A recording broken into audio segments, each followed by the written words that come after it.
ദൈവത്തിൻ്റെ അതിപരിശുദ്ധ നാമം വാഴ്ത്തപ്പെടുമാറാകട്ടെ.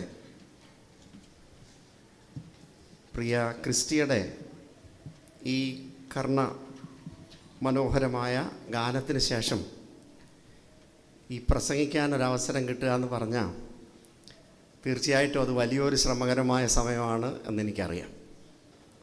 അത് ഒരു വിശുദ്ധ കുർബാന കഴിഞ്ഞതിന് ശേഷം ഒരു ദീർഘമായ ഒരു ആമുഖങ്ങളുമൊക്കെ കഴിഞ്ഞതിന് ശേഷം നല്ല രണ്ട് മനോഹരമായ ഗാനങ്ങളുമൊക്കെ കേട്ടതിന് ശേഷം നമുക്ക് ഒരു ഉറക്കത്തിൻ്റെ എല്ലാ സന്തോഷകരമായ അനുഭവത്തിലിരിക്കുന്ന നിങ്ങളെ ഒരല്പസമയത്തേക്ക് ഈ ദൈവവചന ധ്യാനത്തിന് വേണ്ടി ക്ഷണിക്കുകയാണ്. ഇന്ന് അച്ഛൻ എന്നെ വിളിച്ചത് കുടുംബ ധ്യാനത്തിന് വേണ്ടി വിളിച്ചതാണ്. എന്നാൽ ഇവിടെ വന്നപ്പോഴാണ് എനിക്ക് മനസ്സിലായത് അച്ഛൻ എന്നെക്കുറിച്ച് വളരെ സൂപ്പർലേറ്റീവായിട്ട് വളരെ കാര്യങ്ങൾ അച്ഛൻ പറഞ്ഞു. അച്ഛനുള്ള നന്ദിയും കടപ്പാടും പ്രത്യേകിച്ച് അറിയിക്കുന്നു. എൻ്റെ ശുശ്രൂഷയിലേക്ക് എന്നെ കൈപിടിച്ച് നടത്തിയിട്ടുള്ള അനേകരുണ്ട്. എല്ലാറ്റിലുപരിയായി ദൈവത്തിൻ്റെ കൃപ എൻ്റെ ശുശ്രൂഷയിലും എൻ്റെ ജീവിതത്തിലും പകൽ മേഘസ്തംഭവും രാത്രി അഗ്നിത്തൂണുമായി കൂടെയിരുന്നു. അങ്ങനെ കരം പിടിച്ചിട്ടുള്ളതിൽ ഒരാളാണ് കെ ജി ജോസഫ് അച്ഛൻ. കാരണം കെ ജി ജോസഫ് അച്ഛൻ്റെ സമയത്താണ് ഈ ശുശ്രൂഷാ സ്ഥാനത്തേക്കുള്ള തെരഞ്ഞെടുപ്പ് പ്രക്രിയകളൊക്കെ നടന്നത്. ആ സമയത്ത് വളരെ കൃത്യതയോടുകൂടെ ആ കാര്യങ്ങളൊക്കെ നിർവഹിക്കുകയും എന്നാൽ ദൈവം തമ്പുരാൻ അതിലൂടെയൊക്കെ ഈ ശുശ്രൂഷയിലേക്ക് ദൈവകൃപ മൂലം എന്നെ ഒരുക്കുകയും ചെയ്തു. അച്ഛൻ ഈ സഭയുടെ അനുഗ്രഹിക്കപ്പെട്ട നേതൃത്വം വഹിച്ച ഒരാളാണ്. ഞാൻ പറയാതെ തന്നെ ഈ ഗുണങ്ങളെല്ലാം അറിയാം. ഭാഷ കൊണ്ട് അമ്മാനമാടുവാനുള്ള ദൈവകൃപ, കാര്യങ്ങളെ പക്വമായി കാണുവാനുള്ള ദൈവകൃപ, ഭരണചാതുര്യം, അതോടൊപ്പം തന്നെ ഒരു അച്ഛൻ്റെ ജൂനിയറാണല്ലോ ഞാൻ, ഇപ്പം എത്ര അച്ഛനാണെങ്കിലും എന്നെ കരുതാനും സ്നേഹിക്കാനും ഒക്കെയുള്ള ദൈവകൃപ. ബഹുമാനപ്പെട്ട അച്ഛൻ പറഞ്ഞ എല്ലാ നല്ല വാക്കുകൾക്കും, നിങ്ങൾ ഈ ഇടവക നൽകിയ എല്ലാ നല്ല വാക്കുകൾക്കും ഹൃദയത്തിൻ്റെ അടിത്തട്ടിൽ നിന്നുള്ള നന്ദി അറിയിക്കട്ടെ. പ്രിയപ്പെട്ട ജോൺ ജോസഫ് അച്ഛൻ ഇവിടെ ഇരിക്കുമ്പോൾ, കൊച്ചമ്മ ഇവിടെ ഇരിക്കുമ്പോൾ, എൻ്റെ മേൽപ്പെട്ടത്തെ ശുശ്രൂഷയിലേക്ക് ഞാൻ പ്രവേശിച്ചപ്പോൾ ആദ്യമായിട്ട് എന്നെ ആ ശുശ്രൂഷയിലേക്ക് കരം പിടിച്ച് നടത്തിയ ഒരാളാണ് പ്രിയപ്പെട്ട ജോൺ ജോസഫ് അച്ഛൻ. അച്ഛനായിരുന്നു ഭദ്രാസനത്തിൻ്റെ സെക്രട്ടറി, ഒപ്പം തന്നെ അവിടെ എല്ലാമായിട്ട് ശുശ്രൂഷ ചെയ്ത ആൾ. അതുകൊണ്ട് ഈ ശുശ്രൂഷയിലെ ഭദ്രാസനത്തിൻ്റെ ബാലപാഠങ്ങളൊക്കെ എനിക്ക് ഭരണത്തിൻ്റെ ബാലപാഠങ്ങളൊക്കെ പറഞ്ഞു തന്ന ബഹുമാനപ്പെട്ട ജോൺ ജോസഫ് അച്ഛൻ്റെ സാന്നിധ്യം, കൊച്ചമ്മയുടെ സാന്നിധ്യം ഞാൻ വളരെ നന്ദിപൂർവ്വം ഈ സമയം സ്മരിക്കും. അച്ഛൻ്റെ ബോംബെയിലെ പ്രവർത്തനം വളരെ ശ്രദ്ധേയമാണ്. അത് ബോംബെയിലുള്ളവർക്കെല്ലാം അറിയാം. ആ ഒരു പാത പിന്നീട് ഞാൻ പൂരിപ്പിക്കാനായിട്ട് പ്രവേശിച്ചു എന്ന് മാത്രമേ ഉള്ളൂ. അഭിവന്യ കൂർലോസ് തിരുമേനിക്ക് ശേഷം ആ സ്ഥാനത്തേക്ക് പ്രവേശിപ്പാൻ സർവശക്തനായ ദൈവം തമ്പുരാൻ ബലഹീനായ എന്നെയും തിരഞ്ഞെടുത്തു. അതിന് ദൈവത്തിന് സ്തോത്രം. അച്ഛൻ്റെ സാന്നിധ്യവും എനിക്ക് വളരെ സന്തോഷം നൽകും. ഒപ്പം തന്നെ ബിനു അച്ഛൻ, ഞാൻ ഇരുന്ന പള്ളിയിലെ ഞാനൊരു ശുശ്രൂഷകനായിട്ടിരുന്ന വികാരിയായിട്ടിരുന്ന മൈലം ക്രിസ്തോസ് പള്ളിയിൽ അന്ന് കൊച്ചൊരു ആളായിട്ട്, കൊച്ചല്ല ആൾ വലുതാ, കീബോർഡും ഒക്കെ വായിച്ച് നടന്ന ആളാണ്. ഇന്നലെ ഇവിടെ വന്ന് മോൻ കീബോർഡ് കൊണ്ട് കൈകൊണ്ട് അമ്മാനമാടുന്ന കണ്ടപ്പോൾ, കീബോർഡ് വായിക്കുന്ന കണ്ടപ്പോൾ എനിക്ക് ഭയങ്കര സന്തോഷവും ദൈവത്തിന് നന്ദി കരയറ്റുകയും ചെയ്തു. അതുകൊണ്ട് എനിക്ക് അത്തരത്തിലും വളരെ സന്തോഷമുള്ള അനുഭവമാണ്. അതുപോലെ തന്നെ നമ്മുടെ പ്രിയപ്പെട്ട എബി അച്ഛൻ ജോസഫ് ഭാഗ്യസ്മരണീയനായ ജോസഫ് മാർത്തോമ തിരുമേനിയോടുകൂടെ ക്രിസോസ്റ്റം തിരുമേനോട് ചേർന്ന് ശുശ്രൂഷ ചെയ്ത സമയം മുതൽ എനിക്കറിയാം. ഞാനും ക്രിസോസ്റ്റം തിരുമേനോട് ഏകദേശം 9 മാസം അലക്സാണ്ടർ തിരുമേനോടൊപ്പം ഒരുമിച്ച് താമസിച്ചതാണ്. ബഹുമാനപ്പെട്ട വൈസ് പ്രസിഡൻറ്റ് സാറ് വളരെ കൃത്യമായി, എബി ജോർജ് സാറ് വളരെ കൃത്യമായി, വളരെ ഭംഗിയായി എനിക്ക് നല്ല വാക്കൊക്കെ പറഞ്ഞു. നിങ്ങളുടെ പ്രാർത്ഥനയ്ക്ക് കരുതലിന് വളരെ സന്തോഷം. എളംകുളം പള്ളിയിൽ ഞാൻ വന്നിട്ടുണ്ട് ഇതിനു മുമ്പ്. ഭാഗ്യസ്മരണീയനായ അലക്സാണ്ടർ മാർത്തോമ വലിയ മെത്രാപ്പൊലീത്തയോട് അച്ഛൻ, ഓർമ്മ ശരിയാണെങ്കിൽ 98-99 കാലഘട്ടത്തിൽ ഞാൻ വന്നിട്ടുണ്ട്. എന്നാൽ ഈ എറണാകുളം ഏരിയയിൽ ശാലേം പള്ളിയിൽ തന്നെ സൂമിൽ കൂടെ ഒരു പ്രസംഗത്തിൻ്റെ 2 പ്രസംഗിച്ചിട്ടുണ്ട്. അത് സൂമിലൂടെയാണ്, നേരത്തെ പോയിട്ടില്ല. എന്നാൽ ആദ്യമായിട്ടാണ് ഈ എറണാകുളം ഏരിയയിലുള്ള ഇത്രമാത്രം മിടുക്കരായിട്ടുള്ള നിങ്ങളുടെ അടുക്കലൊക്കെ വരുന്നതിന് ദൈവം തമ്പുരാൻ കൃപ നൽകിയത്. അതിനെ ഓർത്ത് ദൈവത്തിന് നന്ദി അർപ്പിക്കും. ഗായക സംഘാംഗങ്ങൾ നല്ല പാട്ടൊക്കെ പാടി, നല്ല പാട്ടാണ്. പിന്നെ അച്ഛൻ പറഞ്ഞ് ഞാൻ പ്രസിഡൻ്റാണെന്ന് പറഞ്ഞു. അതായത് പാട്ട് പാടാൻ അറിയത്തില്ലെങ്കിലും DSMCയുടെ പ്രസിഡൻ്റ് ആകാമെന്ന് തെളിയിച്ച ആളാണ് ഞാൻ. അതുകൊണ്ട് നിങ്ങളുടെ നല്ല പാട്ടാണ് തീർച്ചയായിട്ടും ഈ സന്തോഷകരമായ അനുഭവം. അതുപോലെ എനിക്ക് വലിയ സന്തോഷമുണ്ട്. ഈ വീഡിയോ ചെയ്യുന്ന ആളും നമ്മുടെ DSMCയുടെ അനുഗ്രഹീതനായ ഒരു വീഡിയോഗ്രാഫറാണ്. വളരെ സന്തോഷമുണ്ട്. DSMCയെ ഓർത്ത് നിങ്ങൾ പ്രത്യേകം പ്രാർത്ഥിക്കണം. ഇപ്പോൾ നമ്മൾ DSMCയുടെ സ്റ്റുഡിയോ ഓഡിയോ വീഡിയോ സ്റ്റുഡിയോ നമ്മൾ ഈ വർത്തമാനം അതായത് കണ്ടംപററി ആക്കുകയാണ്. അതുകൊണ്ട് അതിൻ്റെ റെനോവേഷനൊക്കെ നടക്കുകയാണ്. ഏകദേശം 1 കോടിയോളം വരുന്ന ഒരു പ്രോജക്റ്റൊക്കെയാണ്. ദൈവം നടത്തുന്നു. ദൈവത്തിൻ്റെ കൃപ കൂടുണ്ട്. അതും സ്നേഹത്തോടു കൂടെ ഓർപ്പിക്കട്ടെ. ഇത്രേ ഞാൻ ആമുഖമായിട്ട് പറയുന്നുള്ളൂ. ഇനി നിങ്ങളുടെ വലിയ സ്നേഹം, ഇന്നലെ മുതൽ വന്നപ്പോൾ മുതൽ എനിക്ക് ഭയങ്കര സന്തോഷമായിരുന്നു. നിങ്ങളുടെ വലിയ സ്നേഹം, നിങ്ങളുടെ കരുതൽ, ചുമതലക്കാരൊക്കെ വരുന്നത് it's really touch my heart. അത് വളരെ സന്തോഷം. ബ്യൂട്ടിഫുൾ ഇംഗ്ലീഷിൽ ഇവിടെ പറയുന്നത് കേട്ടപ്പോൾ ഞാൻ വിചാരിച്ചു കേംബ്രിഡ്ജ് യൂണിവേഴ്സിറ്റിയിലെ വല്ല ആരാളാണ് ഈ പറയുന്നത് വിചാരിച്ചു. വളരെ മനോഹരമായിട്ട് പറഞ്ഞു. ഇനി എന്നെ വളരെ ടച്ച് ചെയ്ത ഒരു സംഗതിയാണ്, എനിക്ക് തോന്നി കുഞ്ഞുങ്ങളെല്ലാവരും കൂടെ വന്നു. ഈ കുഞ്ഞുങ്ങൾ വന്നപ്പോൾ ഞാൻ ഇവിടെ ഇരിക്കുമ്പോൾ തന്നെ ചിലർ എനിക്കിത് ഓഫർ ചെയ്യുന്നുണ്ടായിരുന്നു. അവിടെ ഇരുന്നുണ്ട്. അതായത് എനിക്ക് മനസ്സിലായി എങ്ങനെ ആ കുഞ്ഞുങ്ങൾ എന്നെ ഒരു പേടിയില്ലാത്ത ജീവിയായി കണ്ടു എന്നുള്ളതാണ്. അതായത് ഈ യൂഹാനൻ തിരുമേനി പറഞ്ഞൊരു കഥയെക്കുറിച്ച് അലക്സാണ്ടർ തിരുമേനി പറഞ്ഞ് ഞാൻ കേട്ടിട്ടുണ്ട്. അതെന്താണെന്ന് ചോദിച്ചാൽ, ഒരു വീട്ടിൽ ഈ തിരുമേനി ഭക്ഷണം കഴിക്കാൻ ചെന്നു. യൂഹാനൻ തിരുമേനി ഭക്ഷണം കഴിക്കാൻ ചെന്നപ്പം ഭക്ഷണം കഴിച്ചുകൊണ്ടിരുന്നതിനിടയിൽ എന്തോ പറഞ്ഞ് തിരുമേനി ചിരിച്ചപ്പോൾ ഒരു കുഞ്ഞ് അവിടെ നിന്നിട്ട് ആ കുഞ്ഞിൻ്റെ അമ്മയോട് ചെന്ന് പറയാം, മമ്മി ആ ജീവി ചിരിക്കുന്നെന്ന്.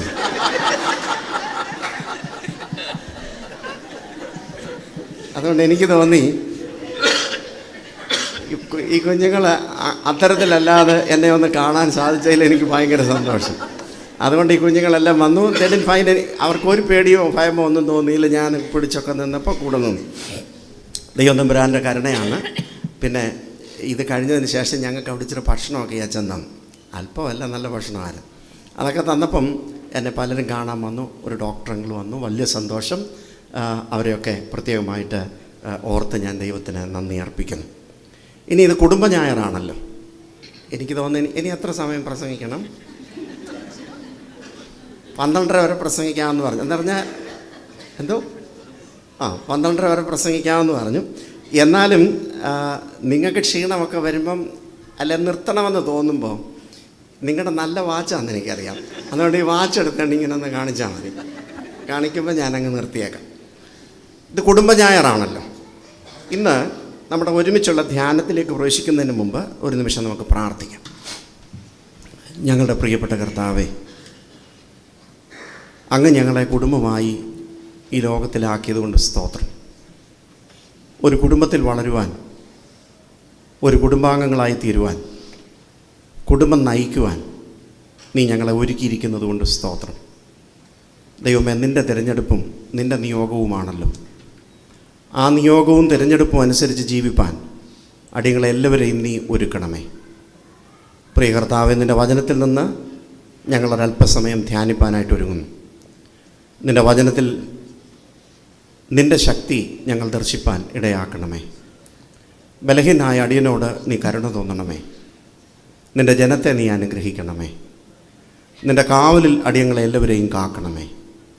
യേശു മശിഹ മൂലം ഞങ്ങളുടെ പ്രാർത്ഥന കേൾക്കണമേ.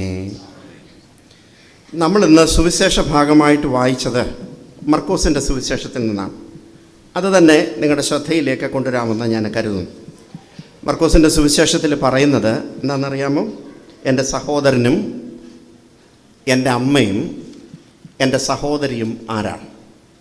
ദൈവത്തിൻ്റെ ഇഷ്ടം ചെയ്യുന്നവനാണ് എൻ്റെ സഹോദരനും എൻ്റെ സഹോദരിയും അമ്മയും എന്ന് പറഞ്ഞാൽ അതിൻ്റെ അർത്ഥം the one who obeys my will is my relative and is my family member. അങ്ങനെയാണെങ്കിൽ ഇന്നത്തെ ധ്യാനത്തിന് ഞാൻ തലക്കെട്ടിട്ടിരിക്കുന്നത് ഇപ്രകാരമാണ്: family is a communion of love. Family is a communion of love. സ്നേഹത്തിൻ്റെ സംസർഗമാണ് കുടുംബമെന്ന് പറയുന്നത്. കുടുംബം തുടങ്ങുന്നത് നമുക്കറിയാം. നമ്മളെല്ലാവരും വിചാരിക്കും പെണ്ണ് കെട്ടുമ്പോഴാണ് കുടുംബം തുടങ്ങുന്നതെന്ന് വിചാരിക്കും. പക്ഷെ പെണ്ണ് കെട്ടുമ്പോഴല്ല കുടുംബം തുടങ്ങുന്നത്. കുടുംബം തുടങ്ങുന്നത് എപ്പോഴാണെന്നറിയാമോ? കുടുംബം തുടങ്ങുന്നത് ദൈവം തമ്പുരാൻ നമ്മളെ പെണ്ണ് കെട്ടിക്കണം എന്നാഗ്രഹിക്കുമ്പോഴാണ്. ദൈവം തമ്പുരാൻ നമ്മളെ പെണ്ണ് കെട്ടിക്കണം എന്നാഗ്രഹിക്കുമ്പോഴാണ്. നമുക്കറിയാം, ആദാമും ഹവ്വായും ഒരുമിച്ച് ഏദൻ തോട്ടത്തിൽ നിൽക്കുക. അങ്ങനെ ഒരുമിച്ച് ആദാമും ദൈവവും കൂടെ ഒരുമിച്ച് ഏദൻ തോട്ടത്തിൽ സന്തോഷിക്കുകയാണ്.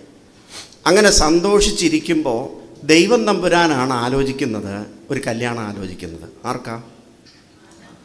അന്നേരം ആദ്യത്തെ ബ്രോക്കർ ആരാന്ന് ചോദിച്ചാൽ ആരാന്നറിയാമോ? ദൈവം തമ്പുരാൻ. ദൈവം തമ്പുരാന് മനസ്സിലായി, ഈ ചെറുക്കനെ ഇങ്ങനെ നിർത്തിയാൽ കുഴപ്പമാണെന്നുള്ളത് നിങ്ങളുടെ കാര്യമായിട്ട് ബന്ധപ്പെട്ടാണ്. എന്നാലും ഇതിനേക്കാട്ടിലും നല്ലത് അവന് തക്ക ഒരു തുണയെ വേണം. അന്നേരം തക്ക ഒരു തുണയെ വേണമെന്ന് ആദ്യം കണ്ടത് ദൈവം തമ്പുരാനാണ്. അങ്ങനാണെങ്കിൽ ഓരോ കുടുംബജീവിതവും ആരംഭിക്കുന്നത് ദൈവത്തിൻ്റെ ഹൃദയത്തിലാണ്. ആദ്യം ദൈവത്തിൻ്റെ ഹൃദയത്തിലാണ്.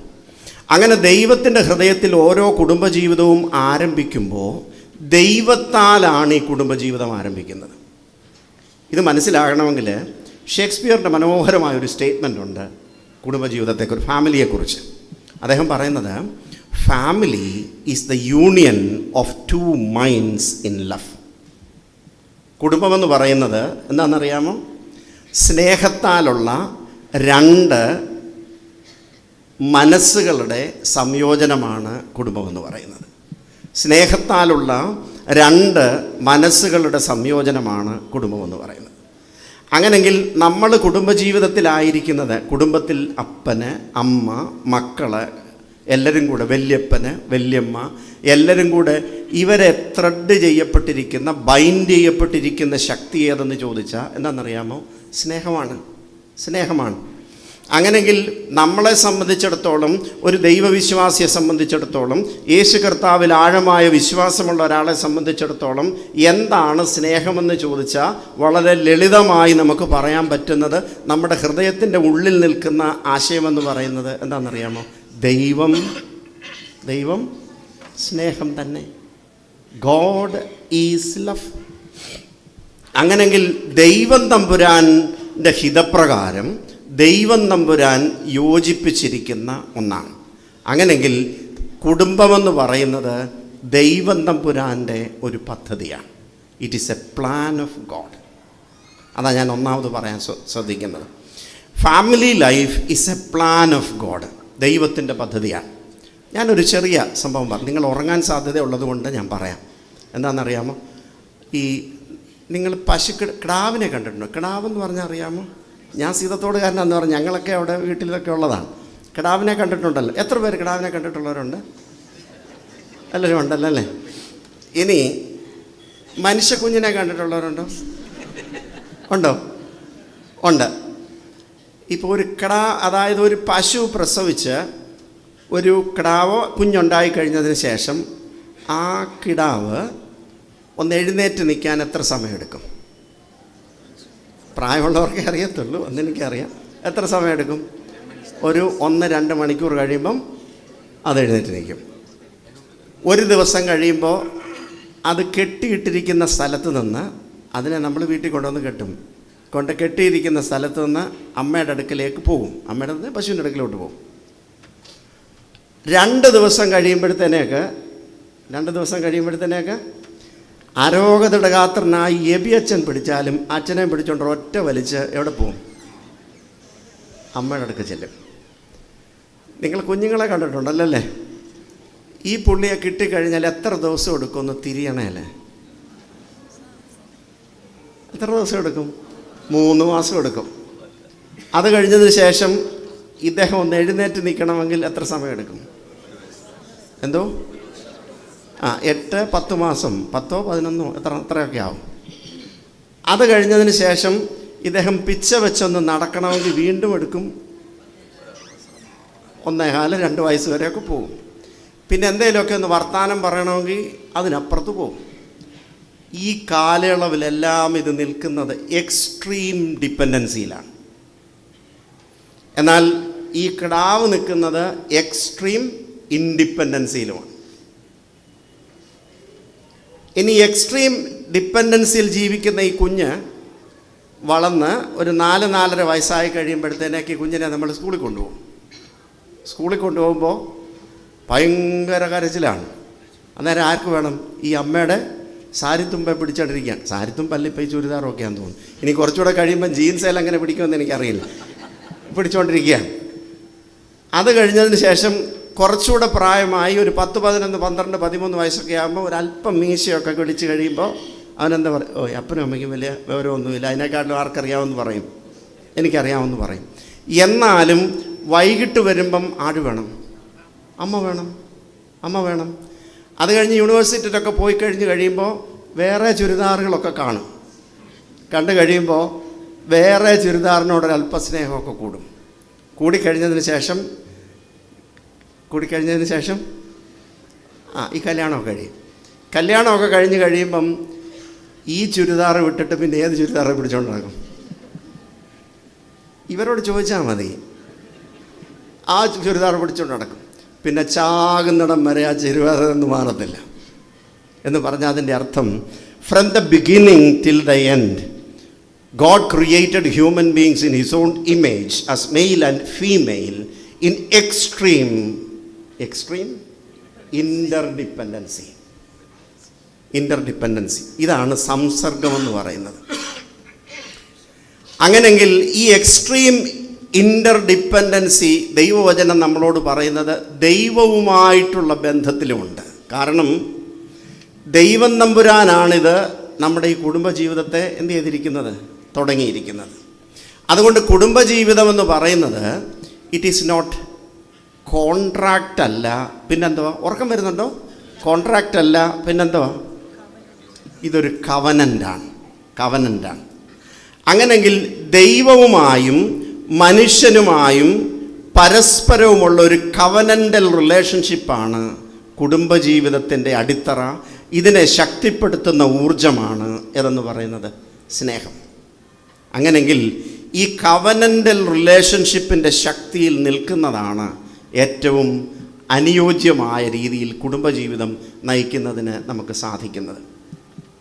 കർത്തനെ രാജൻ നിൻ ബലത്തിൽ ഞാൻ സന്തോഷിക്കും, ഹാലേലൂയ ഹാലേലൂയ, തവ രക്ഷയിൽ അവനേറ്റം മോദിക്കും, നന്മയിൻ അനുഗ്രഹം മുൻപിടുന്നവനേ നീ,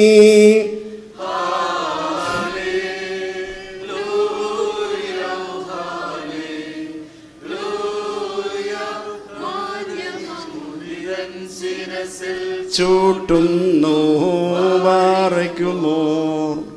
ഇതാണ് അതിൻ്റെ അർത്ഥം. നമ്മളും ദൈവവും തമ്മിലുള്ള ഒരു വെർട്ടിക്കൽ റിലേഷൻഷിപ്പും നമ്മളും നമ്മുടെ കുടുംബാംഗങ്ങളും തമ്മിലുള്ളൊരു ഹൊറിസോണ്ടൽ റിലേഷൻഷിപ്പും കർത്താവിൻ്റെ സ്നേഹത്താൽ ഒന്നിക്കപ്പെട്ട് നമ്മൾ ജീവിക്കുമ്പോൾ കുടുംബം സ്വർഗമായിട്ട് മാറും. ഈ അച്ഛൻ പ്രാർത്ഥിച്ചു കൂടുമ്പോൾ ഇമ്പമുള്ളതായിട്ട് തീരും എന്ന് പറഞ്ഞു. കുടുംബം സ്വർഗമായിട്ട് തീരും. അതുകൊണ്ടാണ് ജോർജ് ബെർണാഡ് ഷാ കുടുംബത്തെക്കുറിച്ച് പറയുന്നത്, A happy family life is but, ബാക്കി പറയുന്നതാണ്, ആൻ ഏർലിയർ ഹെവൻ. ഒരു സന്തോഷകരമായ കുടുംബജീവിതമെന്ന് പറയുന്നത് എന്താണെന്നറിയാമോ? ഒരു നേരത്തെ ഉള്ള ഒരു സ്വർഗീയ അനുഭവമാണ്. അതുകൊണ്ടാണ് നമുക്കറിയാം കുടുംബജീവിതത്തെക്കുറിച്ച് ദൈവത്തിൻ്റെ വചനം നമ്മളെ ഓർമ്മപ്പെടുത്തുന്നത് എന്താണെന്നറിയാമോ? It is the foretaste of the kingdom of God. ദൈവരാജ്യത്തിൻ്റെ മുന്നാസ്വാദനമാണ് ഏതെന്ന് പറയുന്നത്? കുടുംബമെന്ന് പറയുന്നത്. അതുകൊണ്ട് കുടുംബത്തിനകത്ത് പങ്കുവയ്ക്കുന്നതിനകത്തെ സന്തോഷമുണ്ട്, സാക്രിഫൈസ് ചെയ്യുന്നതിനകത്തെ സന്തോഷമുണ്ട്, ഹ്യൂമിലിറ്റിയുടെ സന്തോഷമുണ്ട്, താഴ്മയുടെ സന്തോഷമുണ്ട്, നൽകുന്നതിനകത്തെ സ്നേഹത്തിൻ്റെ ആഴമുണ്ട്. ഇതെല്ലാം കൂടെ ചേരുന്ന ലോകത്തിൽ ഒരൊറ്റ സ്ഥാപനം ഉണ്ടെങ്കിൽ അതേത് മാത്രമേ ഉള്ളൂ? കുടുംബം മാത്രമേ ഉള്ളൂ. അങ്ങനെങ്കിൽ ഫാമിലി എന്ന് പറയുന്നത്, family is a place of pure love. കുടുംബമെന്ന് പറയുന്നത് ശുദ്ധ സ്നേഹത്തിൻ്റെ ഇടമാണ്. ശുദ്ധ സ്നേഹത്തിൻ്റെ ഇടമാണ്. നിങ്ങൾ ശ്രദ്ധിച്ചാൽ അറിയാം, ഏത് ഭൂഖണ്ഡത്തിൽ ചെന്നാലും മനുഷ്യൻ ജീവിക്കുന്നത് എങ്ങനെയാണെന്നറിയാമോ? മനുഷ്യൻ ജീവിക്കുന്നത് കുടുംബമായിട്ടാണ്. അതുകൊണ്ടാണ് ഞാൻ പറഞ്ഞത്, ഹ്യൂമൻ ബീയിങ്ങിനെ ദൈവം തമ്പുരാൻ സൃഷ്ടിച്ചിരിക്കുന്നത് തന്നെ ഈ എക്സ്ട്രീം ഇൻ്റർഡിപ്പെൻഡൻസിയിലാണ്. അല്ലാതെ ജീവിക്കാൻ പറ്റില്ല. എക്സ്ട്രീം ഇൻ്റർഡിപ്പെൻഡൻസിയിലാണ്. ആ എക്സ്ട്രീം ഇൻ്റർഡിപ്പെൻഡൻസിയിൽ നമ്മളെ ദൈവം തമ്പുരാൻ സൃഷ്ടിച്ചിരിക്കുമ്പോൾ ദൈവത്തോടുകൂടെ ചേർന്ന് ദൈവത്തെ മഹത്വപ്പെടുത്തുവാൻ ദൈവം തമ്പുരാൻ നമ്മളെ ആവശ്യപ്പെടുകയാണ്. അതിലൊന്നാമത് നമുക്ക് ആവശ്യമായിട്ടുള്ളത് ഞാൻ പറഞ്ഞല്ലോ, it is A plan of God. അങ്ങനെയാണെങ്കിൽ, ഒരു പ്ലാൻ ഓഫ് ഗോഡ് ആണെങ്കിൽ നമുക്ക് ദൈവത്തോടൊരു കമ്മ്യൂണിയൻ എപ്പോഴും കുടുംബത്തിൽ വേണം. So family is the place of communion with God. നിങ്ങൾ ശ്രദ്ധിച്ചാൽ അറിയാം, ഈ നമ്മുടെ ആദമിന് ഉറക്കമൊക്കെ ഉണ്ടായി. ആദമിൻ്റെ വാരിയെല്ലെടുത്ത് ആരെ ഉണ്ടാക്കി? ഹൗവയെ ഉണ്ടാക്കി. എന്നിട്ട് ആദം നോക്കിയപ്പോൾ ഹൗവ എന്തുമായിട്ട് തോന്നി? അസ്ഥിയിൽ നിന്ന് അസ്ഥിയും മാംസത്തിൽ നിന്ന് മാംസവുമാണെന്ന് തോന്നി. എന്ന് പറഞ്ഞാൽ she is part of life, part of my life, and she is part of my own personal life. എൻ്റെ ഭാഗമായിട്ട് തന്നെ തോന്നി. കുടുംബജീവിതത്തിൻ്റെ ഏറ്റവും പ്രധാനപ്പെട്ട ഒരു നന്മയെന്ന് പറയുന്നത്, എൻ്റെ ഭാഗമായിട്ട് തന്നെ എൻ്റെ ഭാര്യയെയും എൻ്റെ കുഞ്ഞുങ്ങളെയും എൻ്റെ അപ്പനെയും എൻ്റെ അമ്മയെയും കാണുവാൻ ദൈവം സ്നേഹത്താൽ യോജിപ്പിക്കുന്ന ഇടമാണ് ഏതെന്ന് പറയുന്നത് കുടുംബം. അങ്ങനെങ്കിൽ ഈ സ്നേഹത്തിൻ്റെ തീജ്വാല ലഭിക്കണമെങ്കിൽ അത് നമുക്ക് ആരിൽ നിന്ന് ലഭിക്കണം? ദൈവത്തിൽ നിന്ന് ലഭിക്കണം. അതുകൊണ്ടാണ് ദൈവം തമ്പുരാൻ എല്ലാ ദിവസവും സന്ധ്യയ്ക്ക് വെയിലാറുമ്പോൾ എവിടെ വന്നിരുന്നു? ഏദൻ തോട്ടത്തിൽ വന്നിരുന്നു. അങ്ങനെ വെയിലാറുമ്പോൾ ഏദൻ തോട്ടത്തിൽ വന്നിരുന്നപ്പോൾ ഈ ഹൗവായും ആദമും ആരുടെ അടുക്ക പോയിരുന്നു? ദൈവം തമ്പുരാൻ്റെ അടുക്ക പോയിരുന്നു. നേരം ദൈവം തമ്പുരാൻ്റെ അടുക്ക പോയിരുന്നപ്പോൾ അവർ ഫാബിൻ്റെയിൽ പോയി ഉടുപ്പ് മേടിച്ചുകൊണ്ടല്ല പോയത്. പിന്നെ എങ്ങനെയാണ് പോയത്? അവർ നഗ്നരായിരുന്നു. പക്ഷെ വസ്ത്രമൊന്നും ഉടുത്തിട്ടില്ല. വസ്ത്രമൊന്നും ഉടുക്കാതെ പോവുകയാണ് എന്ന് പറഞ്ഞാൽ അതിൻ്റെ അർത്ഥം, കുടുംബത്തിനകത്താണ് നമുക്ക് എന്താ ഉള്ളത്? നമുക്ക് ഭയമില്ലാത്തത്, നമുക്ക് നാണമില്ലാത്തത്, നമുക്ക് ജീവിതത്തിൽ ഐക്യത്തിൻ്റെ അനുഭവം ഉള്ളത്. കുടുംബത്തിനകത്ത് ഉടുപ്പില്ലാതെ നിൽക്കാനായിട്ട് നമുക്കാർക്കും ഒരു ഭയമോ ഒരു പേടിയോ ഒരു നാണമോ ഇല്ല. അങ്ങനെങ്കിൽ ദൈവത്തോടുള്ള സംസർഗം നഷ്ടപ്പെട്ടപ്പോൾ, അത് നിങ്ങൾക്കറിയാം, സാത്താൻ വന്നിട്ട് എന്താ പറഞ്ഞു? സാത്താൻ വന്നപ്പം ചോദിച്ചു, നിങ്ങൾ ഏതെങ്കിലും ഇതിനകത്ത് നിന്ന് എന്തെങ്കിലും നിങ്ങൾ കഴിക്കരുതെന്ന് ദൈവം തമ്പുരാൻ പറഞ്ഞിട്ടുണ്ടോ എന്ന് ചോദിച്ചു. അന്നേരം പറഞ്ഞു, തോട്ടത്തിൻ്റെ നടുക്കത്തുള്ള വൃക്ഷത്തിൽ നിന്ന് കഴിക്കരുതെന്ന് പറഞ്ഞു.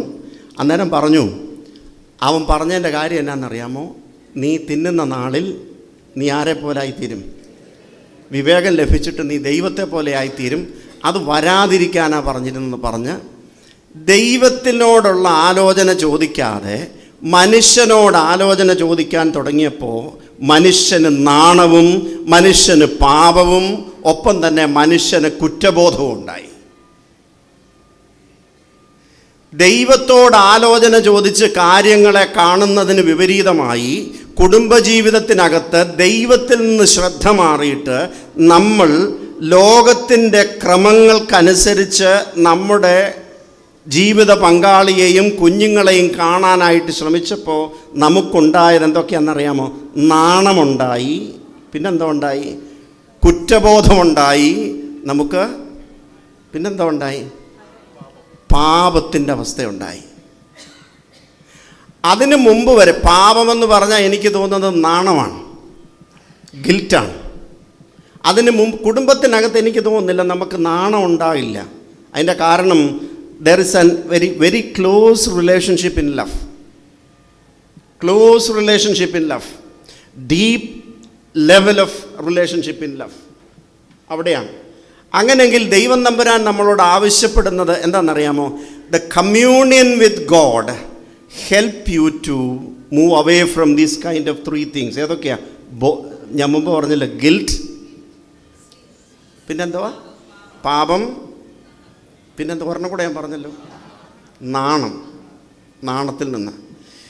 ഈ മനുഷ്യ ജീവിതത്തിൽ മനുഷ്യനെ കൊച്ചാക്കുന്ന ഒരനുഭവമാണ് നമ്മൾ കുറവാണ്, നമ്മൾ ചെയ്തിരിക്കുന്നത് എന്തെങ്കിലും കുറവാണെന്നുള്ള ബോധ്യം വരുന്നത്. അതാണ് നാണം. തോമസ് ഓഡൻ്റെ മനോഹരമായൊരു പുസ്തകമുണ്ട്.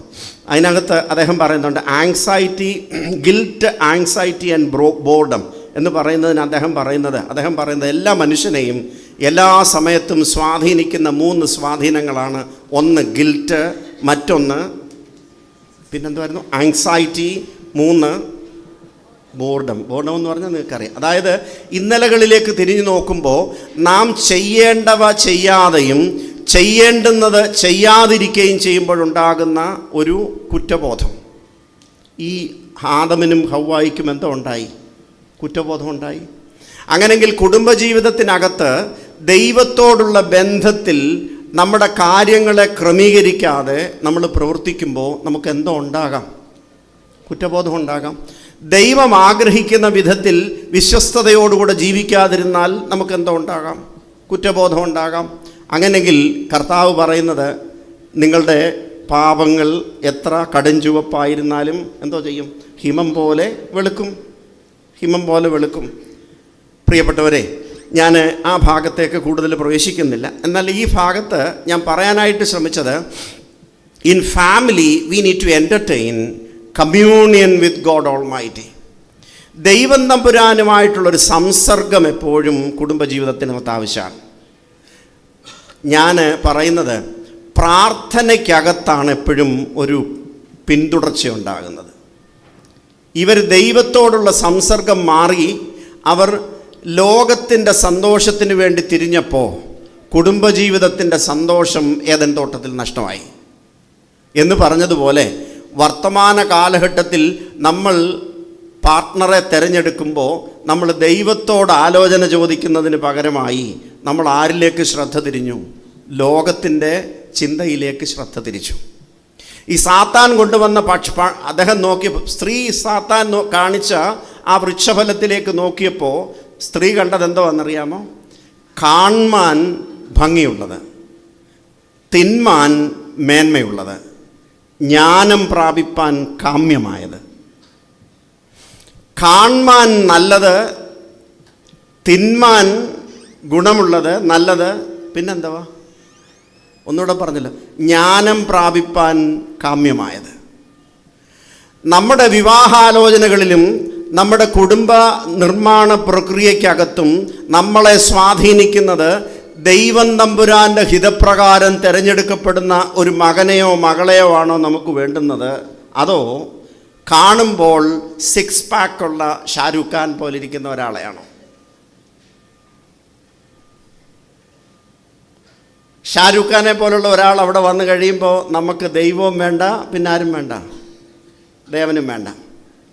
ഇനി നമുക്ക് ഷാരൂഖ് ഖാൻ്റെ ആരോഗ്യവും ഷാരൂഖ് ഖാൻ്റെ ആകാര ഭംഗിയും ഒപ്പം തന്നെ അടുത്തതെന്തുവാ?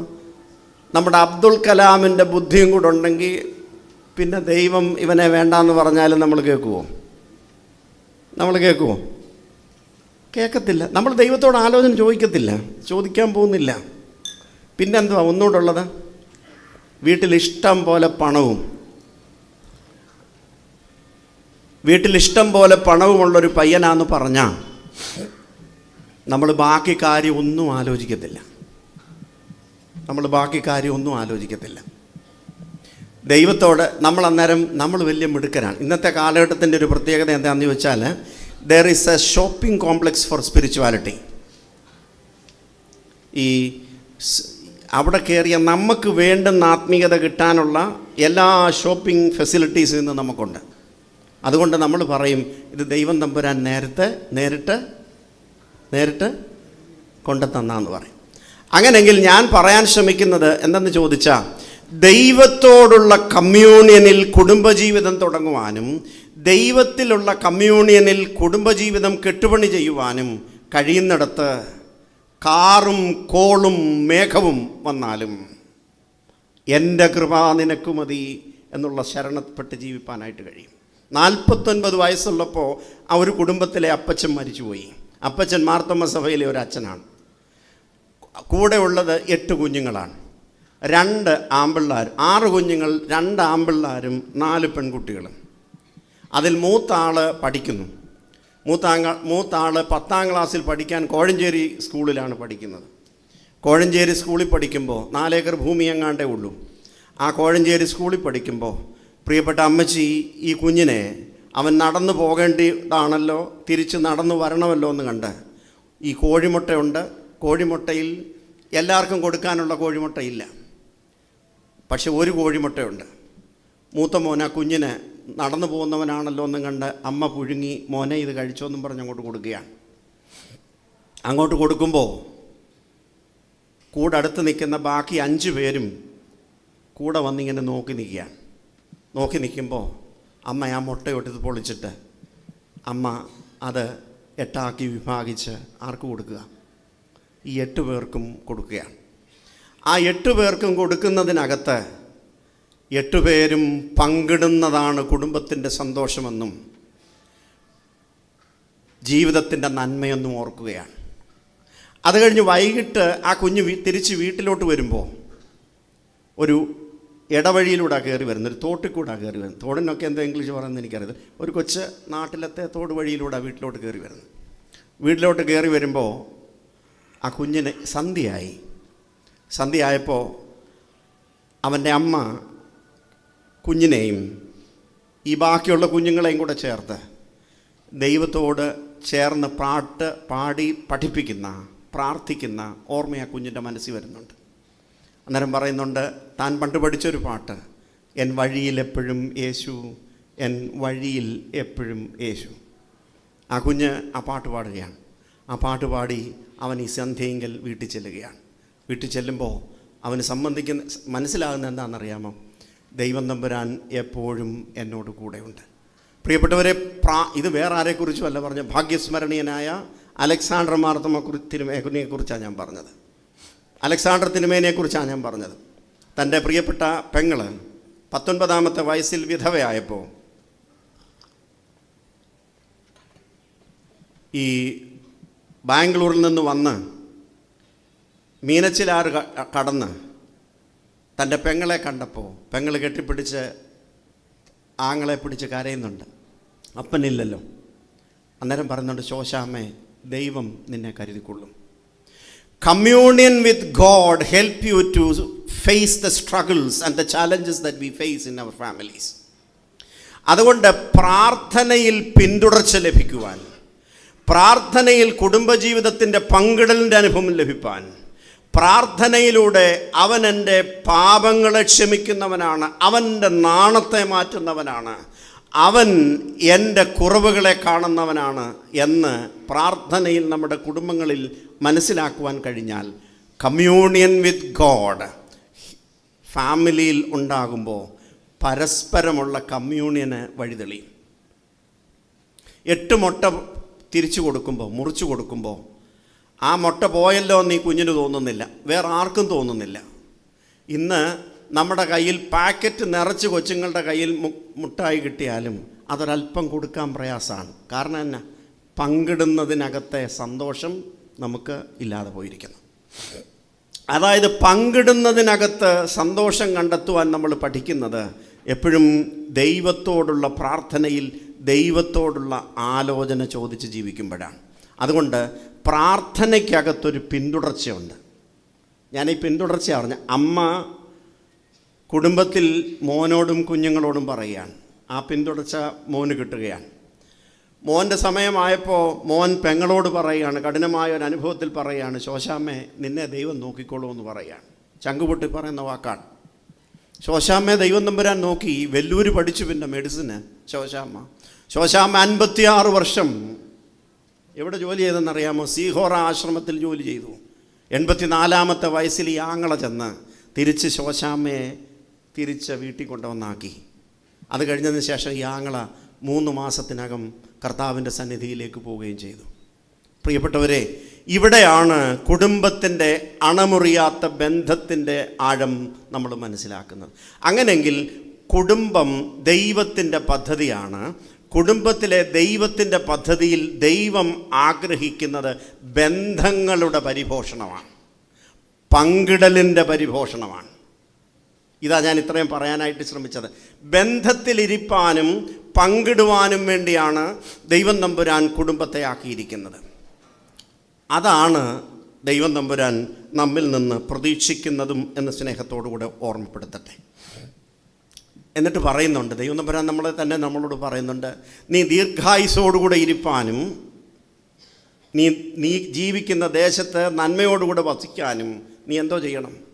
നിൻ്റെ അപ്പനെയും അമ്മയെയും ബഹുമാനിക്കണം. മക്കളോട് പറയുന്നുണ്ട്, മക്കളെ നിങ്ങളുടെ അമ്മയും അപ്പനെയും ബഹുമാനിപ്പീൻ. പിന്നെന്തോ പറയുന്നുണ്ട്, അപ്പനോടും അമ്മയോടും എന്തോ പറയുന്നുണ്ട്, അപ്പനും അമ്മയുമേ നിങ്ങളെ കുഞ്ഞുങ്ങളെ കോപിപ്പിക്കരുത് എന്ന് പറഞ്ഞാൽ family is the place of true love and relationships. പ്രിയപ്പെട്ടവരെ, എൻ്റെ മദർ മരിച്ചിട്ട് 11 വർഷമായി. എല്ലാവരും അച്ഛനൊക്കെ നല്ല കാര്യമൊക്കെ പറഞ്ഞപ്പോൾ ഞാൻ എപ്പോഴും 2 കാര്യം ഓർക്കുന്നുണ്ട്. ഒന്ന്, ഞാനിന്നിവിടെ നിൽക്കുന്നതിന് കരുണ ചെയ്തത് ദൈവം തമ്പുരാൻ്റെ കൃപ കൊണ്ട് മാത്രമാണ്. ഈ പഠിക്കാൻ എന്തെങ്കിലും സാധിച്ചിട്ടുണ്ടെങ്കിൽ അതും ദൈവം തമ്പുരാൻ്റെ കരുണ കൊണ്ട് മാത്രമാണ്. അല്ലെങ്കിൽ എന്നെപ്പോലെ ജീവിത സാഹചര്യത്തിൽ ഈ സീതത്തോടെന്ന് പറയുന്ന അന്നത്തെ കാലത്ത് പഠിക്കാനോ ഒന്നും സാഹചര്യമില്ലാത്തൊരു കാലഘട്ടത്തിൽ വളർന്ന ഒരാൾ, ദൈവത്തിൻ്റെ കൃപ പകൽ മയസ്തംഭവും രാത്രി അഗ്നിത്തൂണുമായിട്ട് കൂടില്ലായിരുന്നെങ്കിൽ 10ാം ക്ലാസ്സിനപ്പുറത്തോട്ട് പോകാൻ സാധ്യതയില്ലായിരുന്നു. 10ാം ക്ലാസ്സിനപ്പുറത്തോട്ട് പോകാൻ സാധ്യതയില്ലായിരുന്നു. പക്ഷേ ഒരു കാര്യം എനിക്ക് വളരെ ശ്രേഷ്ഠമായിട്ടുണ്ടായിരുന്നു. എൻ്റെ ഓർമ്മ വെച്ച നാൾ മുതൽ മോനെ നിന്നെ ദൈവമായിട്ട്, ആദ്യം ഞാൻ എൻ്റെ വീട്ടിലെ 3ാമത്തെ ആളാണ്. ആദ്യത്തെ ഒരു പെങ്ങളാണ്, 2ാമത്തെ ഒരു ചേട്ടനാണ്, 3ാമത്തേത് ഞാനാണ്. അന്നേരം ഞാനുണ്ടായപ്പോൾ എൻ്റെ അമ്മയും എൻ്റെ അപ്പനും എൻ്റെ കുഞ്ഞിനെ കർത്താവിന് വേണ്ടി സമർപ്പിച്ചതാണ്.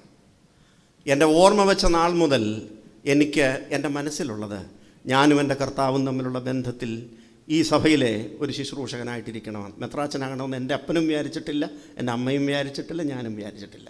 കാരണം എന്താണെന്ന് ചോദിച്ചാൽ, സീതത്തോടിൻ്റെ സാഹചര്യത്തിൽ വളരുന്ന ഒരാൾ ആകെ കണ്ടിട്ടുള്ളത് അച്ഛന്മാരെ മാത്രമേ ഉള്ളൂ. അച്ഛനറിയാം, അച്ഛൻ ഞങ്ങളുടെ ഭദ്രാസനത്തിൻ്റെ സെക്രട്ടറി ആയിട്ട് ദീർഘകാലം ഇരുന്ന ആളാണ്.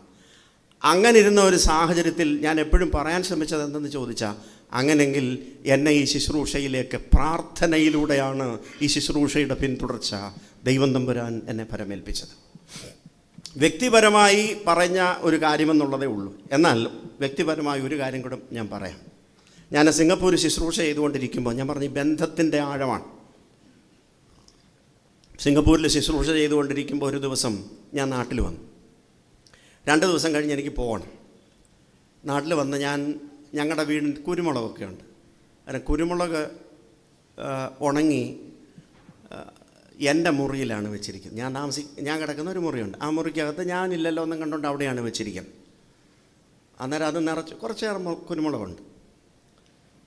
ഞാൻ നോക്കിയപ്പം കുരുമുളക് പനിക്കുമൊക്കെ നല്ലതാണ്, അത് കുടിക്കാനൊക്കെ നല്ലതാണ് എന്ന് വിചാരിച്ചു. എന്നോട് അമ്മ പറഞ്ഞതാണ്, മോനെ അവിടെ കിടക്കണ്ട, അവിടെ കിടന്നാൽ ചിലപ്പോൾ നിനക്ക് പനി പിടിക്കുമെന്ന് പറഞ്ഞാൽ. ഈ കുരുമുളകുള്ള സ്ഥലത്ത് കിടന്നാൽ പനി പിടിക്കും. ഞാൻ അവിടെ കിടന്ന് ഒരു രാത്രി ആയപ്പോഴത്തേക്ക് എനിക്ക് ഭയങ്കര തുമ്മൽ. പിറ്റേ ദിവസം രാവിലെയായി. അന്നേരം തന്നെ അമ്മ എന്നെ വിളിച്ച്, മോനെ അവിടെ വേണ്ടെന്നും പറഞ്ഞ് തിരിച്ച് ഞാൻ അമ്മയുടെ അടുത്തുള്ളൊരു കട്ടിലേ പോയി കിടന്നു. പിറ്റേ ദിവസം രാവിലെ ആയപ്പോൾ എനിക്ക് പനിയായി. പനിയായപ്പോൾ ഞാൻ ഇച്ചിരി പാരസെറ്റമോളൊക്കെ കഴിച്ച് അവിടെ ഇങ്ങനെ കിടന്നു. വൈകിട്ടായപ്പം എനിക്ക് നല്ല പനിയുണ്ട്. അവിടെങ്ങും അടുത്തെങ്ങും മരുന്നൊന്നും മേടിക്കാൻ സ്ഥലമില്ല. മെഡിക്കൽ സ്റ്റോറിൽ പോയി പാരസെറ്റമോളുണ്ട്, അത് മേടിച്ചു. രാത്രിയിൽ കിടന്നു. എൻ്റെ അമ്മയ്ക്ക് അന്ന് 67 വയസ്സുണ്ട്. എനിക്ക് കൂടി വന്നാൽ ഒരു 34-35 വയസ്സേ ഉള്ളൂ. എന്താണെങ്കിലും അമ്മയെക്കാട്ടിലും ആരോഗ്യമുള്ളവനാണ് ഞാൻ. അന്നും ദൈവത്തിൻ്റെ കൃപയിൽ നിന്നും. അന്നേരം പക്ഷേ അന്ന് എന്നെ വളരെ 67 വയസ്സുള്ള എൻ്റെ അമ്മ രാത്രിയിൽ കുറഞ്ഞതൊരു 4 പ്രാവശ്യമെങ്കിലും ഞാൻ അറിയാതെ വന്ന് എൻ്റെ അടുക്ക വന്ന് എന്നെ തൊട്ടു നോക്കുന്നത് ഞാൻ നോക്കിയിട്ടുണ്ട്. അവസാനമായപ്പോൾ ഞാൻ അമ്മയോട് ദേഷ്യപ്പെട്ടു എന്തിനാണെന്നറിയാമോ? അമ്മയോടുള്ള ദേഷ്യം കൊണ്ടോ അമ്മ വന്നതിലുള്ള കുഴപ്പം കൊണ്ടോ അല്ല. എനിക്കറിയാം അമ്മ രാത്രിയിൽ ഒരുപോലെ ഉറങ്ങുന്നില്ല. അമ്മ രാത്രിയിൽ ഒരുപോലെ ഉറങ്ങുന്നില്ല. ഞാൻ പറഞ്ഞ അമ്മയ്ക്ക് അമ്മ എന്തിനാ ഇങ്ങനെ വന്നതെന്ന് ചോദിച്ച് ഞാൻ പിന്നെ അമ്മയുടെ അടുക്ക് പോയി ഒരു കട്ടിലെ പോയി കിടന്നു. ഞാനിത് എന്തിനാ പറഞ്ഞതെന്ന് ചോദിച്ചാൽ this is the relationship that God gave to us. This is family. അതുകൊണ്ടാണ് പറയുന്നത് happy family is but an earlier heaven. അതുകൊണ്ട് കുടുംബത്തിൻ്റെ സന്തോഷം എവിടെയാണ് നിൽക്കുന്നതെന്ന് ചോദിച്ചാൽ ഈ ബന്ധത്തിലാണ്. ഈ ബന്ധത്തിനകത്ത് ദൈവം തമ്പുരാൻ നമുക്ക് ശ്രേഷ്ഠനായ ഒരു ബന്ധമുണ്ട്.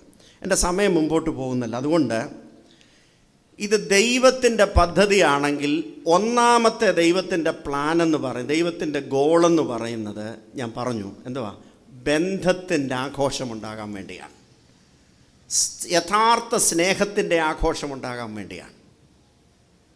രണ്ടാമത്തതെന്ന് പറയുന്നത് എന്താണെന്നറിയാമോ, ബി ക്രിയേറ്റീവ്. പുതിയൊരു തലമുറയെ കർത്താവിന് വേണ്ടി ഒരുക്കാൻ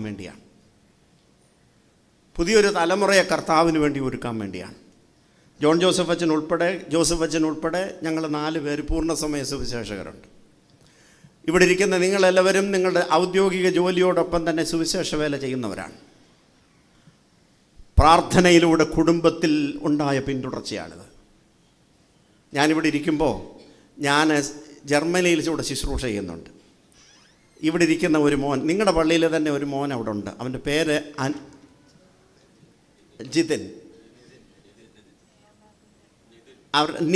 നിതിൻ്റെ വൈഫിൻ്റെ പേര് നിത എന്നാണ്. ഒരു ഡോക്ടറാണ്. നിതിൻ ഉയർന്നൊരു ഉദ്യോഗസ്ഥനാണ് അവിടുത്തെ. പക്ഷെങ്കിൽ ആ വീട് ഞാൻ കഴിഞ്ഞ ഒരു വർഷം ചെന്നപ്പോൾ നമ്മുടെ ബെർലിൻ എന്ന് പറയുന്ന സ്ഥലത്ത് ആകെ ഉണ്ടായിരുന്നത് 3-4 ആളുകൾ മാത്രമേ ഉണ്ടായിരുന്നുള്ളൂ. പക്ഷേ ഞാൻ 3 ആഴ്ചയ്ക്ക് മുമ്പ് ഞാൻ അവിടെ ചെന്നപ്പോൾ അവിടെ ഏകദേശം 10-30 വരുന്ന ആളുകളുള്ള ഒരു കോൺഗ്രിഗേഷൻ, ഒരു പ്രാർത്ഥനാ സ്ഥലമായിട്ട് മാറി. 100 കുഞ്ഞുങ്ങൾ ഒരുമിച്ച് കൂടി ഒരു ക്യാമ്പിന് നേതൃത്വം നൽകുവാനിടയായി. ഞാൻ വളരെ ശ്രദ്ധിച്ച ഒരു കാര്യം, ഇവർക്ക് 2 പൊടിക്കുഞ്ഞുങ്ങളുണ്ട്. പൊടിക്കുഞ്ഞുങ്ങളെന്ന് പറഞ്ഞാൽ ഈ മോടത്രയും പ്രായമുള്ളൊരു മോളുമുണ്ട്, ഒരു കൊച്ചുമോനുമുണ്ട്, കൈക്കുഞ്ഞാണ്, മോനുമുണ്ട്. പക്ഷേ അവർ 2 പേരും ജോലിക്കാരാണ്. ഈ മോള് നിത എന്ന് പറയുന്നൊരു ഡോക്ടറാണ്, അവിടുത്തെ ഒരു കൺസൾട്ടൻ്റാണ്. പക്ഷെങ്കിൽ അവരുടെ വീട് ഈസ് ആൻ ഓപ്പൺ ഹൗസ്. പ്രാർത്ഥനയിലൂടെ എന്തോ ഉണ്ട്, അവരുടെ വീട്ടുപേരൊന്നും എനിക്കത്ര അറിയത്തില്ല. പ്രാർത്ഥനയിലൂടെ എന്തോ ഉണ്ട്, ഒരു പിന്തുടർച്ചയുണ്ട്. ആ പ്രാർത്ഥനയിലൂടെ, ഞാൻ പറഞ്ഞില്ല, പ്രാർത്ഥനയിലൂടെ ഒരു പിന്തുടർച്ചയുണ്ട്. പ്രാർത്ഥനയിലൂടെ ഒരു തലമുറയെ അതിനുവേണ്ടി ഒരുക്കുന്നുണ്ട്. ഇവിടെ നിന്ന് ചെന്ന ഈ കുഞ്ഞുങ്ങളെ എല്ലാം കൂടെ അവിടെ ഈ ശുശ്രൂഷയ്ക്ക് നേതൃത്വമൊക്കെ കൊടുത്ത് അവിടെ നിൽക്കുന്നത് കൊണ്ട് ഈ പിള്ളേരെല്ലാം കൂടെ ഒരുമിച്ച് കൂടി ഒരു ക്യാമ്പ് നടത്തി. ആ ക്യാമ്പിൽ 100-ലധികം കുഞ്ഞുങ്ങളുണ്ടായിരുന്നു. കൊച്ചു പിള്ളേരല്ല, ഓൾ ആർ ഫ്യൂച്ചറിൽ എന്താ പറയുന്നത്, ചർച്ചിൻ്റെ വലിയ സ്ട്രെങ്താണ്. ഞാൻ പറയാൻ ശ്രമിച്ചത് അത് ഔട്ട്സൈഡിലുള്ള സഭ എങ്ങനെയാണ് കൺസ്ട്രക്റ്റ് ചെയ്യുന്നുള്ളത്, അതും ഫാമിലിക്കകത്താണ്. ഇൻസൈഡിൽ എന്താണെന്നറിയാമോ, ദൈവം തമ്പുരാൻ തൻ്റെ സൃഷ്ടിപ്പ് എന്ന ശക്തി ആർക്കാണ് കൊടുത്തിരിക്കുന്നത്? കുടുംബത്തിലാണ് കൊടുത്തിരിക്കുന്നത്. അതുകൊണ്ടാണ് കുടുംബജീവിതത്തിലേക്ക് പ്രവേശിച്ചു കഴിയുമ്പോൾ അവരുടെ സ്നേഹത്തിലൂടെ ഉണ്ടാകുന്നവരാണ് ആരെന്ന് പറയുന്നത്, കുടുംബത്തിലെ കുഞ്ഞുങ്ങൾ. ഇന്ന് വർത്തമാന കാലഘട്ടത്തിൽ കുഞ്ഞുങ്ങൾ നമുക്കൊരധികപ്പറ്റായിട്ട് തോന്നുന്ന യുവതലമുറയുണ്ട്. ഇവിടെ കേൾക്കുന്നവരാരും തന്നെ, എനിക്കൊന്ന് വളരെ ചുരുക്കം പേര് മാത്രമുള്ള യങ്സ്റ്റേഴ്സ് അധികപ്പറ്റായിട്ട് തോന്നുന്നുണ്ട്. എന്നാൽ ഒരു 50 വയസ്സൊക്കെ ആകുമ്പോഴത്തേക്ക് തോന്നും അവരധികപ്പറ്റല്ല, നമ്മുടെ കുടുംബത്തിൻ്റെ അവിഭാജ്യ ഘടകമാണെന്ന് തോന്നും. 29-30 വയസ്സാകുമ്പോൾ നമുക്ക് മാസ്റ്റേഴ്സും പോസ്റ്റ് ഗ്രാജുവേഷനും ഒക്കെ കഴിയുമ്പോൾ നമ്മൾ വിചാരിക്കും career is better and our life is a long journey എന്ന് വിചാരിക്കും. ബട്ട് 40 വയസ്സ് കഴിയുമ്പോൾ മനസ്സിലാകും life is short. In certain reflective moments only we think that നമ്മൾ ചിന്തിക്കത്തുള്ളൂ നമ്മുടെ ജീവിതത്തിന് വലിയ നീളമില്ലെന്ന് മനസ്സിലാകത്തുള്ളൂ. ദൈവം തമ്പുരാൻ കുടുംബത്തിൻ്റെ ബന്ധത്തിൽ നിന്ന് മാറി നിൽക്കാനോ അടുത്ത തലമുറയെ സൃഷ്ടിക്കുവാനോ ഒരുക്കുവാനോ തയ്യാറാകാതിരിക്കാൻ വേദപുസ്തകം നമ്മളെ പഠിപ്പിക്കുന്നില്ല. ഒരു രീതിയിൽ മാത്രമേ സിംഗിളായിട്ട് നിൽക്കുവാൻ ദൈവം തമ്പുരാൻ പറയുന്നുള്ളൂ. അതെപ്പോഴാണെന്നറിയാമോ? സുവിശേഷത്തിന് വേണ്ടി, ദൈവരാജ്യത്തിന് വേണ്ടി മാത്രമേ സിംഗിളായിട്ട് നിൽക്കാൻ പറയുന്നുള്ളൂ. ഞാനൊരു സിംഗിളാണ്, അതുകൊണ്ടാണ് ഞാൻ പറഞ്ഞത്. ഞാൻ നിൽക്കുന്നത് സെലിബ്രേറ്റാണ്. ഞാൻ നിൽക്കുന്നത് കുടുംബജീവിതം മോശമാണെന്നുള്ള ചിന്ത കൊണ്ടല്ല. പിന്നെന്തുവാ? ദൈവരാജ്യത്തിൻ്റെ ശുശ്രൂഷയ്ക്ക് വേണ്ടി പൂർണ്ണമായി സമർപ്പിച്ചതിൻ്റെ അടയാളമായിട്ടാണ് നിൽക്കുന്നത്. ദൈവരാജ്യത്തിൻ്റെ ശുശ്രൂഷയ്ക്ക് വേണ്ടി അല്ലാതെ ഒറ്റയ്ക്ക് നിൽക്കുവാൻ ദൈവം തമ്പുരാൻ നമ്മിൽ നിന്ന് പ്രതീക്ഷിക്കുന്നില്ല. വേദപുസ്തകം അതാണ് നമ്മളെ ഓർമ്മപ്പെടുത്തുന്നത്. അങ്ങനെയെങ്കിൽ കുടുംബം എന്തിനു വേണ്ടിയാണ്? It is a place of true love and it is a place of true relations and it is a place to create a generation for God's work. ദൈവത്തിൻ്റെ പ്രവർത്തനത്തിന് വേണ്ടി ഒരു തലമുറയെ ഒരുക്കുന്ന ഇടമാണ് പ്രിയപ്പെട്ടവരെ. അങ്ങനെങ്കിൽ ഒരു തലമുറയെ കർത്താവിന് വേണ്ടി ഒരുക്കാൻ വേണ്ടി ദൈവം തമ്പുരാൻ നമ്മളെ ആക്കിയിരിക്കുന്നു. അങ്ങനെ നമുക്കറിയാം, നമ്മളെല്ലാവരും 2000 വർഷം തുടങ്ങിയ സഭയാണിത്. ഇത് തുടരുന്നതിൻ്റെ കാരണം എന്നാണെന്നറിയാമോ? തലമുറകൾ ഈ കുടുംബത്തിലൂടെ ഉയരുന്നത് കൊണ്ടാണ്. മൂന്നാമത് ഓർമ്മപ്പെടുത്തുന്നത് ബി ഫ്രൂട്ട്ഫുൾ. കുടുംബജീവിതത്തിലിരിക്കുന്നവർ, നമ്മൾ കുടുംബജീവിതത്തിലാണ്, അച്ഛൻ പറഞ്ഞപ്പം പറഞ്ഞു, വാല്യൂസ് പഠിക്കുന്നത്. എല്ലാ കൾച്ചറിൻ്റെയും അടിസ്ഥാനം കുടുംബമാണ്. ഞാനറിയാം, നമ്മളിപ്പം ഈ സ്നേഹത്തെക്കുറിച്ചും കരുതലെക്കുറിച്ചും പഠിക്കുന്നത്, എല്ലാ വാല്യൂസും പഠിക്കുന്നത് നമ്മൾ കുടുംബത്തിലാണ്. ഒരു കുഞ്ഞ് ആദ്യമായിട്ട് തൻ്റെ പൂർണ്ണകായ ഇമേജ് ആരിലാണ് കാണുന്നതെന്നറിയാമോ? അമ്മയില. അമ്മ വളരെ സ്നേഹത്തോടുകൂടെ വാത്സല്യത്തോടുകൂടെ ആ കുഞ്ഞിനെ മടിയിലെടുത്ത് ആ കുഞ്ഞിനെ പാല് കൊടുക്കുമ്പോൾ, അമ്മയുടെ കണ്ണിലേക്ക് സന്തോഷത്തോടുകൂടെ നോക്കുമ്പോൾ ഈ കുഞ്ഞിന് ലഭിക്കുന്നത്, ഈ ലോകത്തിൽ എനിക്ക് ആശ്രയിക്കാൻ ഒരാളുണ്ട്. ഈ അമ്മയുടെ കണ്ണിലാണ് ഈ കുഞ്ഞിൻ്റെ പൂർണ്ണകായ രൂപം ലഭിക്കുന്നത്. പ്രിയപ്പെട്ടവരെ, അതുകൊണ്ട് ദൈവഹിതം മനസ്സിലാക്കി കുടുംബജീവിതത്തിൻ്റെ ധന്യതയിൽ ഒരു പുതിയ തലമുറയെ സൃഷ്ടിക്കാൻ വേണ്ടി, ആ പുതിയ തലമുറയെ ഒരുക്കാൻ വേണ്ടി, ദൈവരാജ്യത്തിൻ്റെ നന്മയ്ക്ക് വേണ്ടി ഒരുക്കാൻ വേണ്ടി കുടുംബജീവിതത്തെ ദൈവം തമ്പുരാൻ ഈ ലോകത്തിലാക്കിയിരിക്കുന്നു. That is the second plan of God. ഒന്നാമത് ഞാൻ പറഞ്ഞത്, ബന്ധത്തിലിരിപ്പാൻ വേണ്ടി കുടുംബജീവിതത്തെ ദൈവം തമ്പുരാൻ ആക്കിയിരിക്കുന്നു. രണ്ടാമത് ഞാൻ പറയാൻ ശ്രമിച്ചത് എന്താണെന്നറിയാമോ? ഒരു പുതിയ തലമുറയെ കർത്താവിന് വേണ്ടി ഒരുക്കാൻ വേണ്ടി ദൈവം തമ്പുരാൻ ഈ കുടുംബത്തെ ആക്കിയിരിക്കുന്നു. ഇനി ഞാൻ കുടുംബത്തിനകത്തോട്ട് വരാം. കുടുംബത്തിനകത്തോട്ട് വരുമ്പോൾ നമുക്കറിയാം, ഈ കുടുംബത്തിനകത്ത് ഈ ബന്ധങ്ങൾ കാത്തു സൂക്ഷിക്കണമെങ്കിൽ എപ്പോഴും, ഇപ്പോൾ സമയം 12:20 ഞാനും നിങ്ങളും തമ്മിലുള്ള ബന്ധം ഒരു 10 മിനിറ്റ് കൂടെ കഴിയുമ്പം നിങ്ങൾക്കൊരല്പം അസ്വസ്ഥത ഉണ്ടാകാൻ സാധ്യതയുണ്ട്. അതെന്തായിരിക്കും?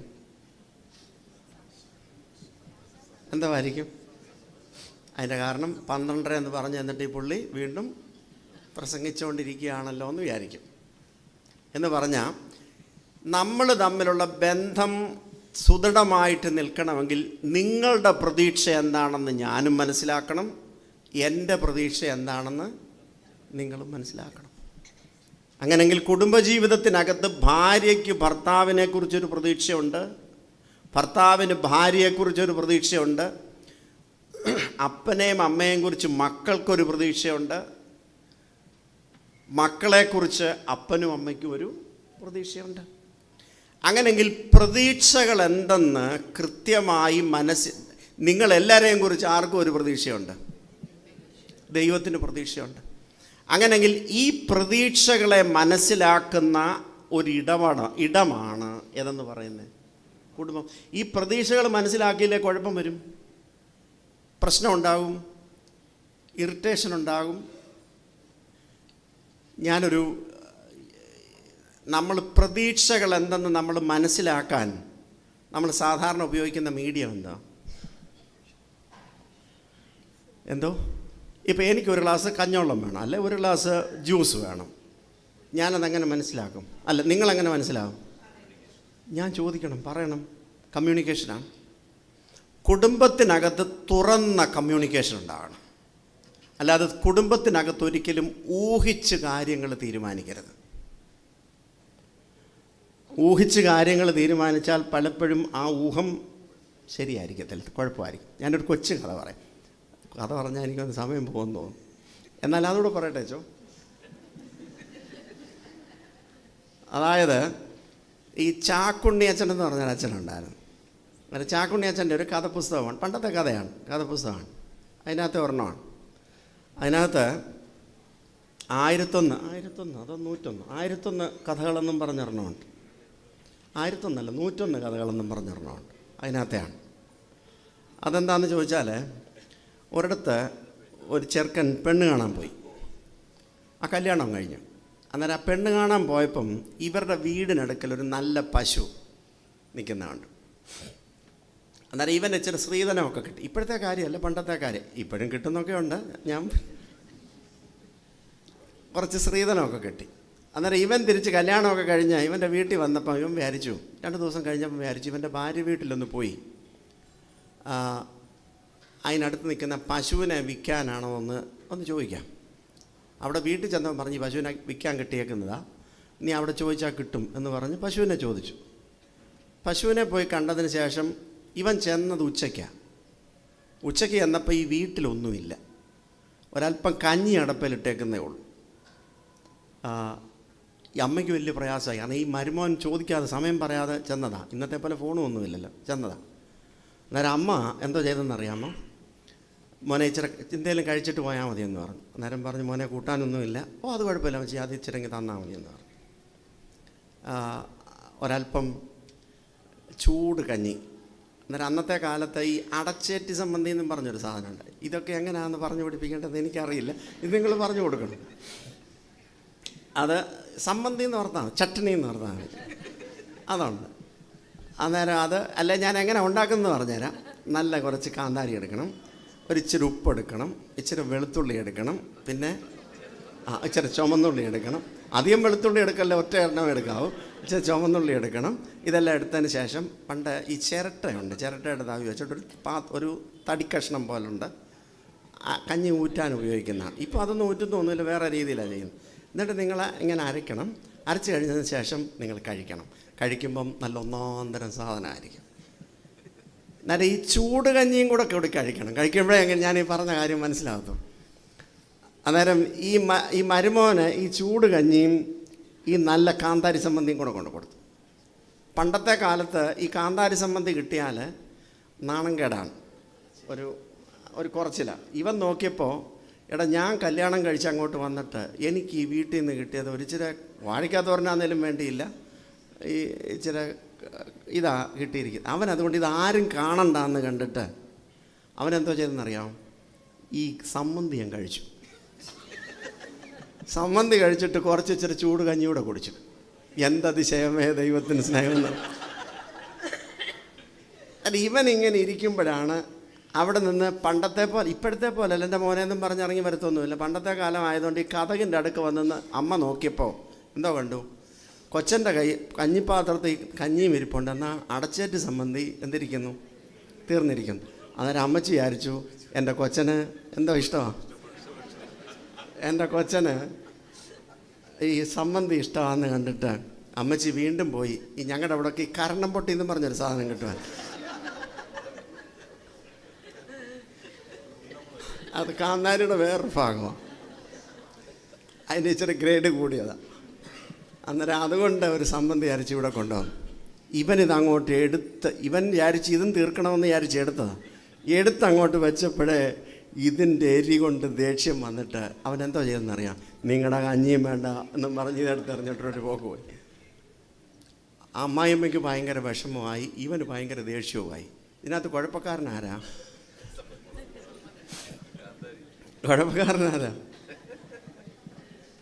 എന്തോ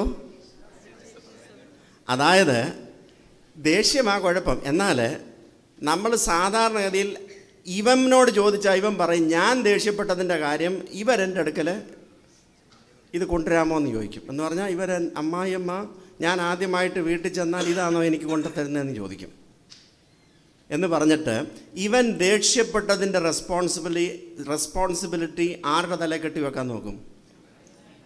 അമ്മായിയമ്മ ഒന്നും ചെയ്തില്ല. അമ്മായിയമ്മ ആകെ ഒരു കാര്യം ചെയ്തുള്ളൂ. എന്താ ചെയ്തേ? നോക്കിയപ്പോൾ എൻ്റെ കുഞ്ഞിന് എന്തോ നല്ലതെന്ന് തോന്നി, സംബന്ധി ഇഷ്ടമാണെന്ന് നോക്കി ഇച്ചിരി കൂടെ കൊണ്ട് കൊടുത്ത് അവർ നോക്കി, എൻ്റെ ദൈവം തമ്പുരാനെ ഞാൻ യാതൊരു കുഴപ്പവും ചെയ്തില്ല, അവൻ നോക്കിയപ്പോൾ അവൻ ഇഷ്ടം പോലെ ഇത് ചെയ്തു, അതുകൊണ്ട് ഞാൻ കൊടുത്തതേ ഉള്ളൂ എന്ന് വിചാരിക്കും. എന്നാൽ ഇതിനകത്തൊരു കുഴപ്പമുണ്ട്. എന്താണെന്നറിയാം, ഈ അമ്മായിയമ്മ വിചാരിച്ചത് വിചാരിച്ചത്. എന്നാൽ ഇവൻ്റെ കിട്ടിയപ്പം ഇവനങ്ങ് പറഞ്ഞാൽ മതിയായിരുന്നു, എനിക്കിത് വേണ്ട, ഇത് ഭയങ്കര ചൂടാന്ന് പറഞ്ഞാൽ മതിയായിരുന്നു. ഇവൻ പറഞ്ഞുമില്ല, അവർ ചോദിച്ചുമില്ല. അവിടെ എന്തോ ഉണ്ടായി? നമ്മുടെ വീട്ടിലുണ്ടാകുന്ന പാട്ടിൻ്റെ എല്ലാം പ്രധാന കാരണം ഇതാണ്. അങ്ങനെയെങ്കിൽ ദൈവം, അതുകൊണ്ടാണ് ഞാൻ പ്രാർത്ഥനയുടെ കാര്യം പറഞ്ഞത്. ദൈവത്തിൻ്റെ ആലോചന എന്താണെന്നറിയാൻ നമ്മൾ എപ്പോഴും എന്തോ ചെയ്യണം? ദൈവത്തോട് ആലോചന ചോദിക്കണം. കുടുംബാംഗങ്ങളുടെ ആലോചന, അവരുടെ പ്രതീക്ഷ എന്താണെന്നറിയാൻ വേണ്ടി കുടുംബാംഗങ്ങളുടെ തമ്മിലുള്ള എന്തോ ചോദിക്കണം? ആലോചന ചോദിക്കണം. അതുകൊണ്ടാണ് ഞങ്ങളെ പട്ടക്കാരാക്കുമ്പോൾ ഞങ്ങളെ പാട്ടുന്ന ഒരു പാട്ടുണ്ട്. ഞങ്ങളെ പട്ടക്കാരാക്കി ശുശ്രൂഷ നടത്തുന്നപ്പോൾ ഒരു പാട്ടുണ്ട്, ഒത്തിരി പാട്ടുണ്ട്. അതിലൊരു പാട്ട്, നിത്യമുഷസ്സിലും അന്തിയിലും പ്രാർത്ഥിപ്പോരിവരാകണമേ, നിൻസ്ഥാനികളാവാൻ ഇവരെ വെടിപ്പാക്കിയിടുക നീ എന്ന് പറഞ്ഞാൽ പ്രാർത്ഥനയും കമ്മ്യൂണിക്കേഷനും, വെർട്ടിക്കൽ കമ്മ്യൂണിക്കേഷനും ഹൊറിസോണ്ടൽ കമ്മ്യൂണിക്കേഷനും നമുക്ക് ആവശ്യമാണ്. ഇനി നമ്മൾ തമ്മിലുള്ള പ്രതീക്ഷകൾ നഷ്ടപ്പെടാതിരിക്കാൻ വേണ്ടി രണ്ട് കാര്യം ഞാൻ പെട്ടെന്ന്, ഒരു കാര്യം ഈ മടക്കി വെച്ചിട്ട് പറയാം, അന്നേരം നിങ്ങൾക്കൊരു സന്തോഷമാവും.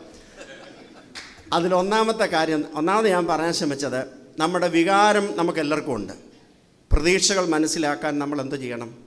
നമ്മൾ സംസാരിച്ച് ചെയ്യണം, സംസാരിച്ച് മനസ്സിലാക്കണം.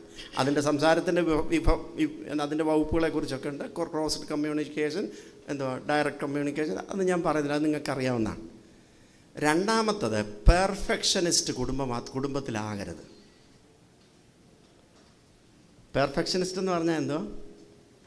എല്ലാം ഭേദമായിട്ടിരിക്കും. ഇപ്പം നല്ല വീട്ടിലാകപ്പാടെ പല ജോലി ചെയ്യുന്നുണ്ട്.